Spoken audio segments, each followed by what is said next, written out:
Hello and welcome back to Bannerlord Modded, and we're here at our town. Now, things are actually going very well. I'm kind of surprised about this for a variety of reasons, because usually whenever I do any kind of kingdom management, I'm probably not the person you want to hire for that job, let's just say that.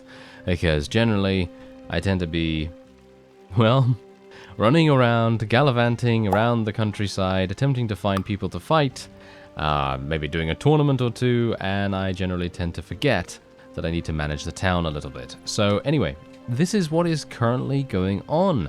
I have completed a number of projects, which is absolutely fantastic because we've now gotten rank 2 orchards, which increases our food production by a massive amount. As you can see right here, we have plus 20 bonus food every single, I assume, day.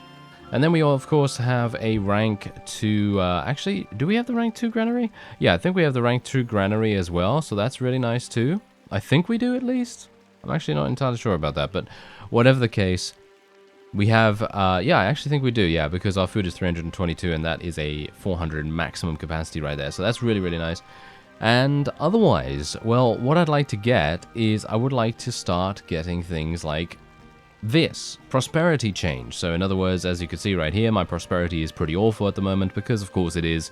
We really only have rank 1 aqueducts. We want to get rank 2. Let's see if we can get another workshop up and running. Let's see if we can get more food, more settlement morale, and basically just try to get every single upgrade that we can get.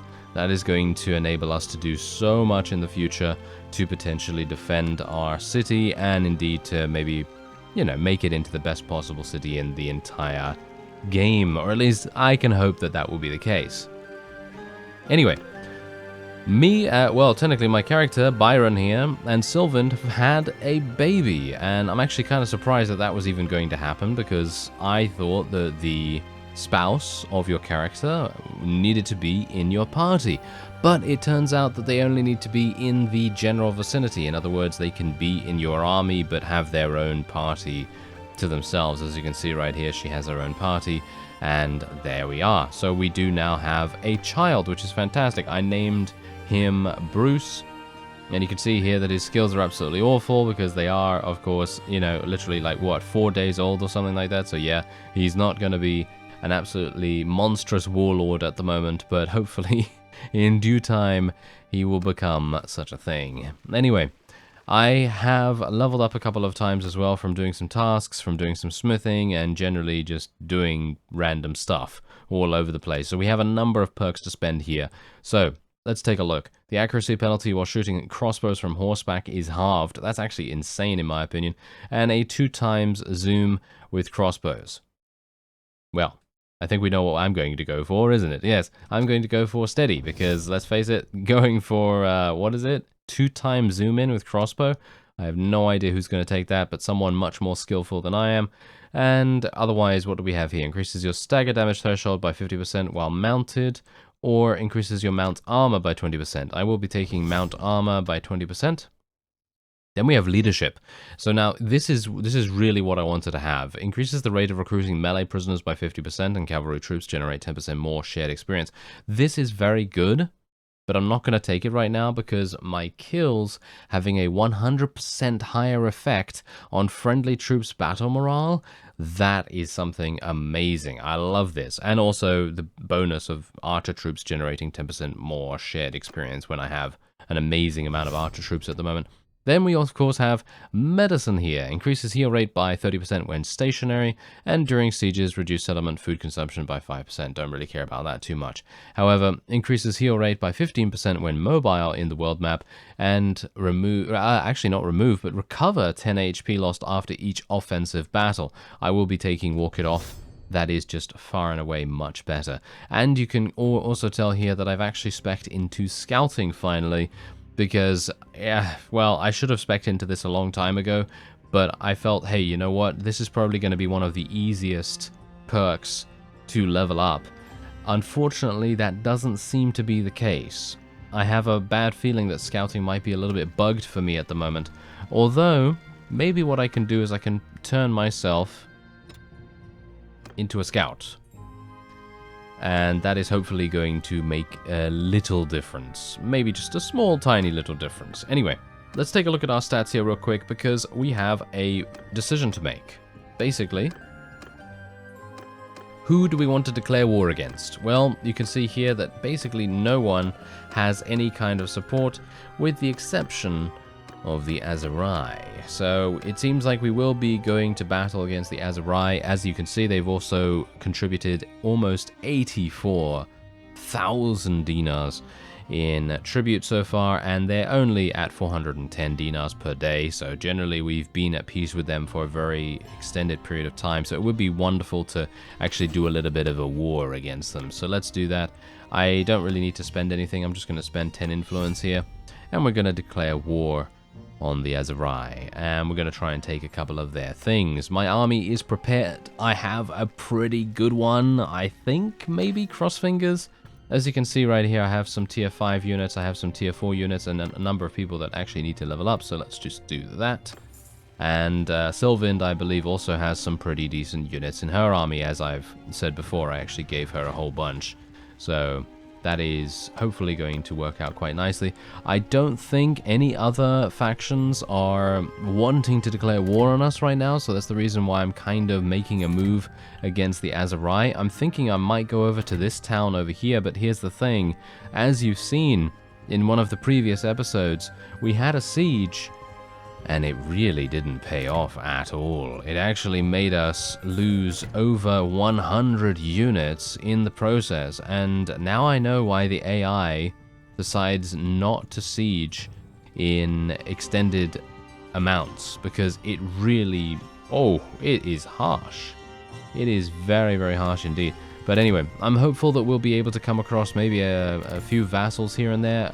Let's actually see where we're even fighting, because I'd like to maybe stick close to some of our friendly... Oh! Well.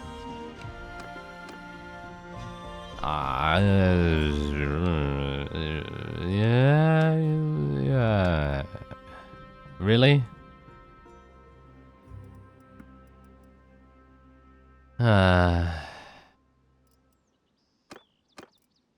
Wow, it actually took me a long time to get that cash. Oh well.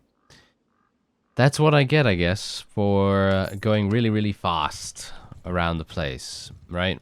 132,000. Can you imagine? My goodness, really? Okay, well, whatever the case, there's another army here that I'd like to fight to take out my aggression on. Thank you very much, because I am annoyed now. So let us do this. Oh, yeah. We can't actually attack. Because we can't attack for, what is it, 5 days or something like that? Yeah, we can't attack for 5 days. So I guess I'm just going to shadow them for 5 days or something like that, and then we'll go and attack. That was certainly not something I wanted to do. That was really not according to plan at all. I really thought to myself, oh yes, this is going to be great, because then we'll actually be able to fight some things, and we'll be able to have some fun, and yeah, see what's going on, and yeah, there we go. Okay, yeah, it has. How wonderful, how wonderful. But I suppose, considering we're running around randomly after this person, I suppose it kind of helps us a little bit, because it does make it so that we get a little bit more scouting experience as well. And I can only hope that we're kind of preventing a little bit of a conglomeration to actually happen as well. But now, my wages are causing a bit of a problem here. My wages are really, really draining me dry pretty much, and that is not good at all. Let's see if I can actually fight this guy. We're at 4.7, he's at 4.6. Seems like I'll have to do this one. There we go. Let's just go in and fight this. Can I not? You've sworn not to attack? Are you... Really? Still? You know, that completely... yeah, well, whatever. It's fine. It's fine. As you can see, you have sworn not to attack. I wonder whether that's a bug, actually, at this point. Okay, well, let's see what happens here, because no doubt they're going to attack in just a second. Maybe because I'm here, they won't decide to do that. Ah, there's Talus's army. How fantastic. Okay, run this way, Metodi. Run this way, please. I would very much appreciate it if you would survive. Oh, no. Yeah, he's dead. He's really, really dead. Oh, well, never mind. Okay, so... Oh, we actually took Iakis. Oh, look at that. We actually took this. Okay, fantastic. Unfortunately, I can't vote for myself. I would have loved to have done that, but no such luck. This guy already has a massive amount of relation with me. This is what this guy also does, so I'm just going to vote for the other guy because we don't have that much relation with him in comparison. And this fellow now has 100, so that's great. Alright, we're almost catching this guy up. Hopefully we'll be able to actually attack some people now. All of that, literally, just so that it can tell me, you've sworn not to attack. I mean, here's the thing with that, okay? I have no problem with having the ability to restrict them attacking me, but I feel like I should be able to turn back on my oath if I want to and give me a honor penalty of some kind. I feel like that would be pretty cool. Ah, there we go. Finally, we can actually attack. Okay. Whew. That was really annoying. That was really annoying. Oh well, never mind. I shouldn't have made that mistake to begin with. So, obviously, that happened. Oh well, never mind. Okay, so let's get ready for the battle then. So, I'm going to be using a polearm, obviously, but for the most part, I'm going to be trying to increase my crossbow skill, because I don't think I have ever gotten to a point where I can actually have crossbows at max skill level. I think maybe at some point I was able to do a little bit. We're going to just do an auto delegate right here, because this map is very, very difficult to maneuver around, and I generally think the AI is going to be better at it than I am, so we're just going to kind of leave it to it. Oh, the accuracy that we can get from this new perk, that is actually crazy. Don't know whether you've noticed it already from that small little time that I actually used my crossbow right there, but it is actually kind of amazing. And hopefully I'll be able to show you in just a second. Hopefully I'm not going to get poked in the face. Oh, all of these objects. Oh no, the game is really doing that thing to me today, isn't it? Oh yes, it absolutely is. It is testing my patience like no one's business. Oh yes. Alright, let me see what I can do here. Maybe I can try and get back into the rhythm of things. Oh yeah, there we go. That's what I'm talking about. Nice. Oh, look at that. A bit of follow-up damage right there too. Nice. I actually thought that I wouldn't really be able to do that much damage with regular attacks, but look at that. We are absolutely skewering them. Nice. That guy had a shield on his back as well, so it did block a little bit. Where are my forces, by the way? They seem to be coming around the side here. Coming around the mountain. Let's not do that. That's a copyright. I think, maybe. Oh, I don't even know. But anyway, let's see if we can... Oh, wait a minute, wait a minute. Oh, yes. Oh, yes. There we go. And maybe we can get some more. Yes. Thank you. No, you have a mace. That is illegal. Thank you. That is not very nice of you. Okay, now, let's have a look. Look at this. Look at this accuracy. Like, on horseback, look at that accuracy. It's, like, basically fine. Like, 100% accuracy almost. And I'm moving pretty fast. You know, a bit of a canter for our horse right there. So, it's not obviously full speed or anything like that, but it's much better than it was. So, I'm very, very happy about that perk choice. And we are able to eliminate so many enemies with our polearm right now.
And with that final kill, I'm going to go for a little bit of vroom vroom right here. There we go. That should be a rather nice victory for us right there. And, oh yeah, I don't know whether you've noticed, but I have a massive amount of companions in my army as well. So they're obviously contributing to things. Look at that, 37 renown? Are you serious? That's actually kind of insane. Anyway, we're going to basically release everyone, as I have said before. My reasoning for that. So if you don't know, then recommend, you know, just watching the series up until now. The last couple of episodes probably should have had something about that, but I don't want to go over it every single time. Anyway, we're just going to loot, and we're going to move on. Okay, so I only have 88,000 now, which is really bad, but, you know, hopefully maybe I can do something. What? Are you seriously attacking me right now? This is actually very strange. Wait a minute. I seem to remember he is the leader of his clan. Okay, this is giving us an amazing opportunity right here. We can say this. Oh, yes. Here we go. Okay, wow, my charm skill is absolutely garbage. Wow, okay, I'm actually kind of surprised about this. Yeah, this is really, really... I mean, come on now, this is super bad. Yeah. I'm actually kind of surprised that we don't have a higher percentage chance. A 65% chance, and that was the only one that actually went through. Are you serious right now? Okay, well, whatever the case. Oh, yeah, I actually did that wrong. Okay, fantastic. Every single time. Don't worry about that. Gonna get it wrong every single time. It's always fantastic, isn't it? Okay, I'm hopeful that we're gonna actually have a proper battlefield this time. Yes, we finally have a proper battlefield. Okay, that's great. Because I was starting to get way too irritated with that particular map. Way too many objects all over the place, blocking my horse from fully maneuvering around. My army seemed to have a bit of a problem as well, because let's face it, if we have greater numbers, it's always going to be detrimental to the person with more people, right? I mean, it's obviously going to make sense because there's a smaller area for people to attack in, and as a result, everyone's going to be much closer together, and it's just going to be very difficult for them to effectively attack. But let's see what we can do here. I'm going to go for a nice little loose formation, and we're going to put my infantry over here. We have basically an infantry slash archer composition. I don't think I have... Yeah, I have basically no cavalry whatsoever, but we're going to be telling them to auto-delegate as best as we can. And we're going to actually... I'm actually surprised that the infantry is so far away. I would have expected them to move pretty fast towards us, but obviously they are taking a very defensive posture, and I don't blame them for that one bit. Nice damage though. Wow, that was some incredibly nice damage. Unfortunately, no actual kill, but it, you know, it was just a regular unit, so nothing really to worry about too much. But I would like to potentially eliminate Iarlas himself, because if we could do that, we might have an opportunity to completely destroy him, and I mean absolutely destroy him. And if that is indeed possible, 901 damage. Wow. Okay, I thought that was I don't know, I thought that was a different number for a second. I have no idea. It was probably just so incredibly high. I wouldn't have expected that from a regular thrusting attack. Would have expected that more from a couch lance or something, but wow, that's pretty good. Anyway, hopefully, if we can indeed land the killing blow on Iarlas, it is going to make him rue the day that he was declared war upon by me. Yes, that apparently is a thing that we should be a little bit careful of. Yes, well, never mind. But yeah, I would love to be able to eliminate him if at all possible, but obviously it's gonna be a bit tricky. It's gonna be a bit tricky. I just really need to find where he is and then try to do a massive amount of damage to him before someone else is able to eliminate him, of course. Let's get my infantry over here and my archers a little bit up there on the high ground. That was a nice block from that guy.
we're going to go for a nice little auto-delegate with our infantry right here, because I want them to make the best decision that they can possibly make. Or at least I hope so.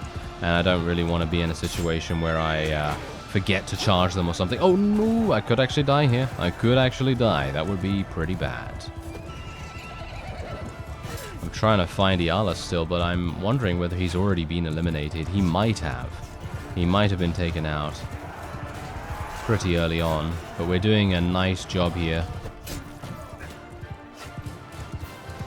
Gotta be careful. Don't have a shield on my back, so, you know, definitely have a bullseye on my back, though, that's for sure. Oh no, Ialus is actually still alive. He's doing damage.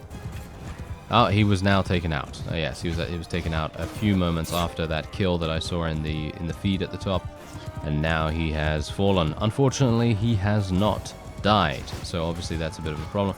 I should really take a look, actually, at whether he is an honorable vassal or not, because I do have that executioner mod installed that basically makes it so that I gain honor by executing dishonorable NPCs.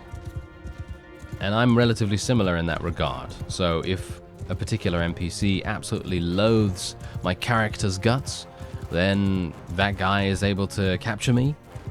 He's going to be much more likely to press the execution button or to lift the axe and completely murder us. But yes, that could happen. Hopefully it won't, though. And let's just finish this off with a nice little vroom vroom. And there it is. Fantastic. Another 23 renown for us. Bear in mind, we still are not at tier 6. We still need to get to tier 6. Okay, so let's just take a quick look.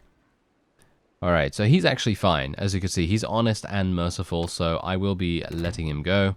Because I was, you know, I was thinking about it. But I seem to remember that the Aserai do tend to have some pretty nice vassals, quote-unquote nice, because obviously, you know, it very much depends on the particular kind of NPC, but for the most part, I feel like the Aserai have some pretty decent fellows, upstanding, you know, upstanding members of society, and so on and so forth, and they generally tend to be quite honorable in that respect. However, Vlandir, for example, probably does not have that many honorable fellows, as we have seen in the past. But anyway, Askar is obviously under assault, which is pretty bad. Actually, should I actually go back? Wait a minute. I'm going to go over here. Because I think that Nikrish was actually under siege. And they might have done enough damage. There's 273 here. If only I had a slightly larger... Oh, you know what? I might actually be able to do this. If I had a slightly larger army, I would have gone in here straight away. But I do have a couple of people that are still healing. So it might be that I can just, maybe I can do alright.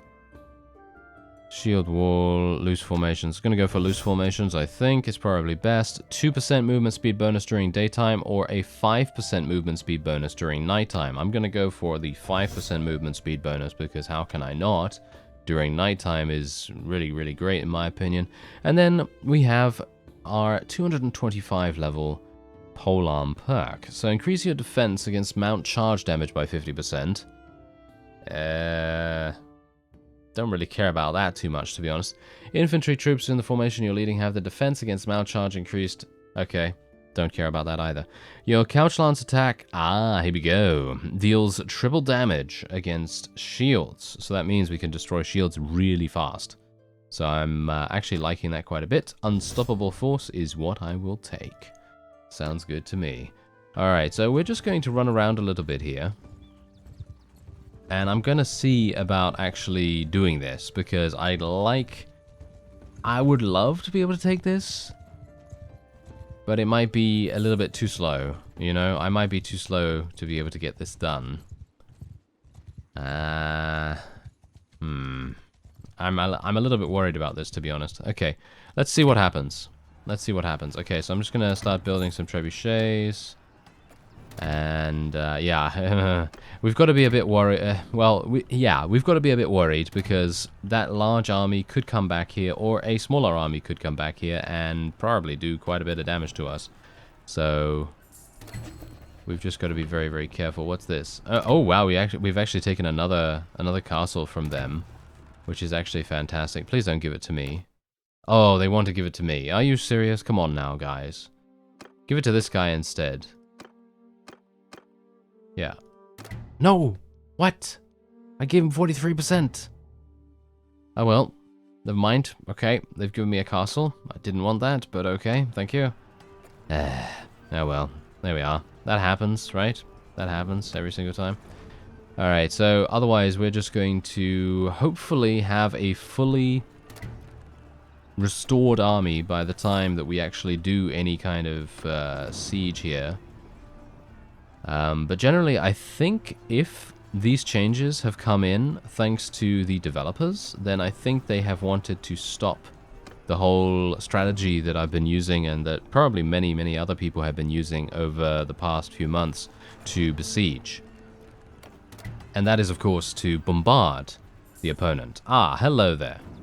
Alright, I guess what I'm going to do is I'm actually going to try and attack these guys because, well, it kind of makes sense, right?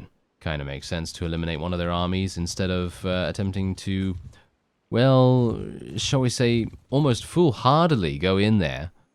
And how are we doing? Yeah, it seems like we're doing pretty well in terms of combat strength. So let's see what we can do. Was this guy actually the leader of his own clan? No. Saruk is the leader of his own clan. Okay, so that's absolutely fine. Is this person actually in here? No. So we got lucky. Very nice indeed. Okay, I'm very pleased about that. Let's go into this nighttime battle. This is going to be on the dunes, I believe, which is going to be a very picturesque little fighting ground, I think.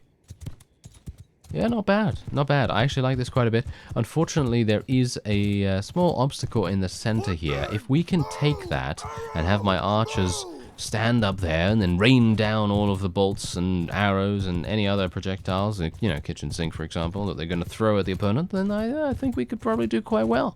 Not too bad, not too bad. Okay, so let's see what we can do. Okay, loose formation. Let's go for auto-delegate with our cavalry and our horse archers because they are probably going to be pretty smart about things, or at least I can hope so. And otherwise, I'm just going to try and do as much damage to the enemy units as possible. And that was a wonderfully missed couch lance, wasn't it?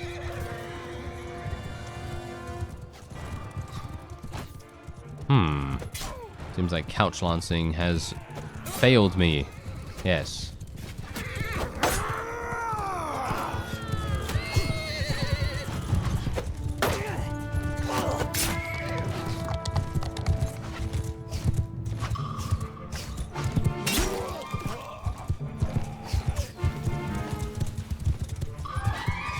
Alright, we're going to get the archers in a nice position here because we have the high ground. It may seem like a very, very small advantage, but it does make a pretty big difference. And I think... Oh, actually, never mind. We don't have the high ground. We only have the high ground against the enemy's cavalry. I gotta say, that's a bit weird. I'm actually kind of surprised that they have not advanced any further, the enemy infantry and archers. That's kind of strange, but okay. Sure, if they want to do that, then that is their prerogative, of course. Alright, so I suppose we're going to have to make a move then. Yes, as you can see, they were attempting to maintain the high ground advantage as well. So this might turn into a rather interesting development.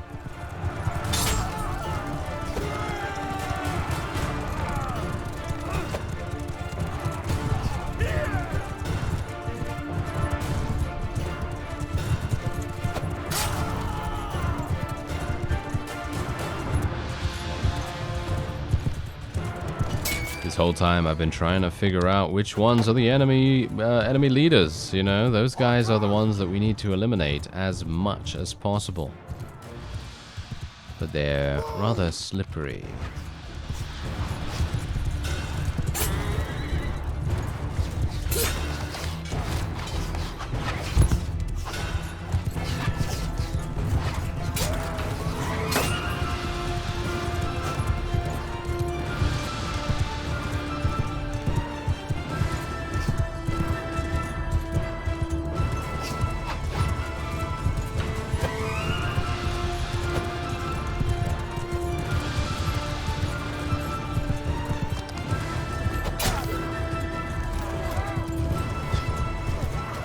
So these guys, they can go into a nice shield wall formation now that they've reached their destination, because for those of you that don't know, if you put an infantry formation into shield wall, they're going to move at a snail's pace. So you kind of need to wait until they're in position to put up the shield wall, because otherwise they're just going to take way too long to get anywhere, and that is obviously going to be extremely inefficient. Anyway, let's get out my crossbow, see if I can maybe do some damage, maybe get a little bit of crossbow proficiency, as I've said. Did I just say crossbow? I think I might have. Oh well, yeah, it's bound to happen. Bound to happen. If you say crossbow proficiency, and you say that 5 times fast, you know, you might see it. You might see it. Who knows? Anyway, let's just have a look-see here.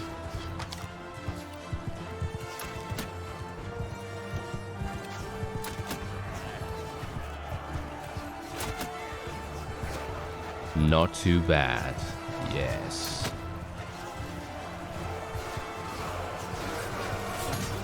Let's tell these guys to charge in now. Tell the infantry to just clobber them. Clobber them right now. Thank you.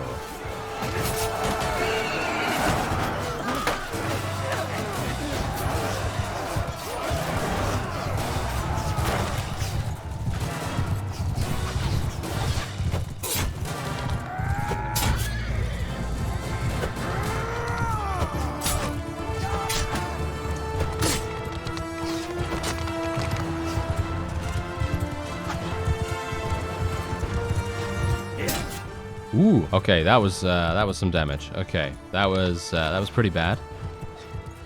But I think we should be all right. Gonna put everyone into auto delegation now so that they can just do whatever they want to do. We seem to be winning anyway, so hopefully they're going to do a nice job for me right here. Nice. Unfortunately, I haven't noticed if any of the enemy... Well, I'm dead. I'm not actually dead though, thankfully. Because obviously we still have that, I think we have a 3% chance of actually perishing in every single fight that we actually go into. The same as every other NPC in the game. So obviously there is that. So we do need to be still careful. But this is actually one of the first times in quite a while where I have actually died. So I felt like we're not doing too badly. I feel like, you know, even if we do end up dying now, I can probably take over as one of our family members. Maybe Sylvind I can take over playing.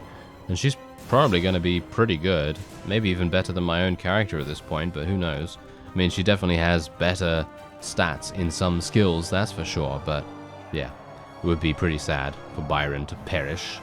But there you go, 41, look at that, 41 renown, 29 influence, 8.6 morale, very good indeed. Alright, so once again, I'm basically just going to be letting every single one go, unless they are a dishonorable character. If they are a dishonorable character, as you can see, these people are not dishonorable in the least, but if they are dishonorable, then I will be, aha, hello there.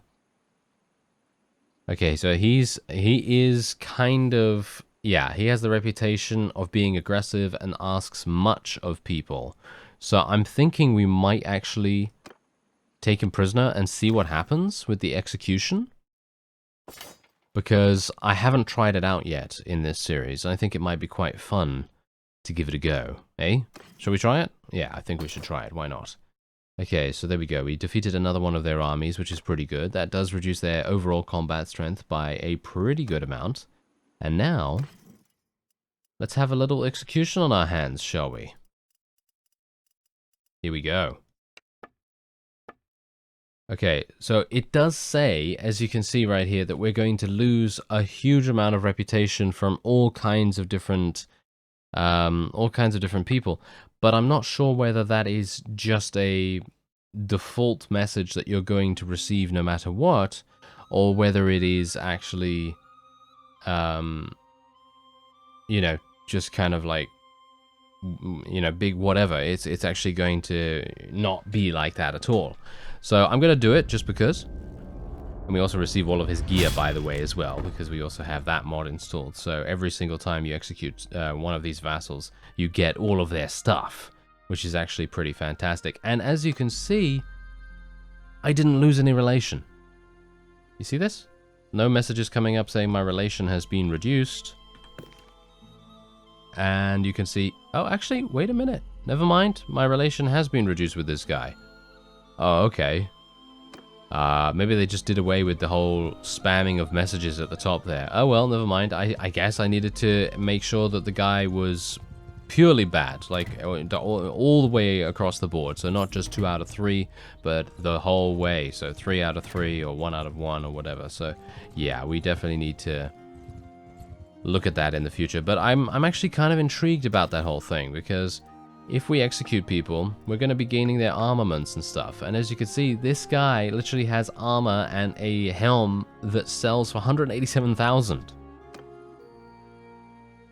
Pretty crazy way to make money, if I say so myself. But that's going to be it for this episode. We're at war against the Aserai. We've taken Iakis, but they've taken Askar, and hopefully we'll be able to take Askar back. There's not too many in the garrison there, so I might even be able to do it myself. But we'll see in the next episode. I thank you very much for watching, and I'll see you next time.